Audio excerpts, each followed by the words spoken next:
രചന മഴവില്ല് ഭാഗം 3. രാവിലെ ജിഷയുടെ വിളി കേട്ടാണ് വർഷയും മെറിനും എഴുന്നേറ്റത്. ഉയ്യോ, ഇത്രയും സമയമായോ? വർഷ ചോദിച്ചു. ഇല്ലടി, കുറച്ചു നേരം കൂടി കിടന്നുറങ്ങ്. ജിഷ ദേഷ്യപ്പെട്ടു. ക്ഷീണം കൊണ്ടല്ലേടി. അവർ വേഗം എഴുന്നേറ്റ് ഒരുങ്ങി ക്ലാസ്സിലേക്ക് പോയി. പോകുന്ന വഴി വർഷ ഡാഡിക്ക് ഫോൺ ചെയ്തു. ഇന്നലെ നല്ല ക്ഷീണമായിരുന്നു, വന്നതേ കിടന്നു ഡാഡി, അതുകൊണ്ടാണ് വിളിക്കാതിരുന്നി പോയത്. ഉറങ്ങിപ്പോയി. ഇപ്പോൾ ക്ലാസ്സിലേക്ക് പോവുക. ശരി മോളെ, മമ്മിയോട് അന്വേഷണം പറഞ്ഞേക്കാം. ഇപ്പോൾ നിനക്ക് സംസാരിക്കാൻ സമയമില്ലല്ലോ. ഓക്കെ മോളെ, ക്ലാസ്സിൽ പൊയ്ക്കോ. അത്രയും പറഞ്ഞ് അവളുടെ പപ്പ ഫോൺ കട്ട് ചെയ്തു. ദിവസങ്ങൾ കടന്നുപോയി.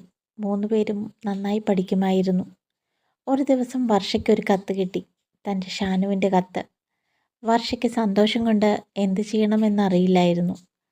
അവൾ ആരും കാണാതെ ഒരു സ്ഥലത്ത് പോയി കത്ത് പൊട്ടിച്ചു. വർഷ, ഡാഡി വന്നിട്ടുണ്ട്. എന്നെയും ഗൾഫിലേക്ക് കൊണ്ടുപോവുകയാണ്. അവിടെ നല്ലൊരു ജോലി ശരിയാക്കിയെന്ന് പറഞ്ഞു.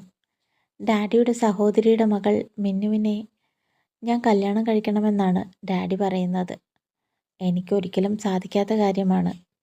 ഞാൻ ജീവിക്കുന്നെങ്കിൽ അത് വർഷയ്ക്കൊപ്പം മാത്രമാണ്. നിൻ്റെ വീട്ടിലും എൻ്റെ വീട്ടിലും ഈ കല്യാണത്തിന് സമ്മതിക്കുമെന്ന് തോന്നുന്നില്ല.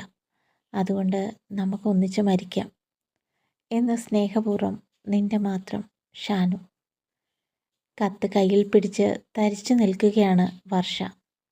തന്നെ പൊന്നുപോലെ സ്നേഹിക്കുന്ന ഡാഡിയും മമ്മിയും ഒരു വശത്ത്, തന്നെ മരണത്തിലേക്ക് ക്ഷണിക്കുന്ന ഷാനു മറുവശത്ത്.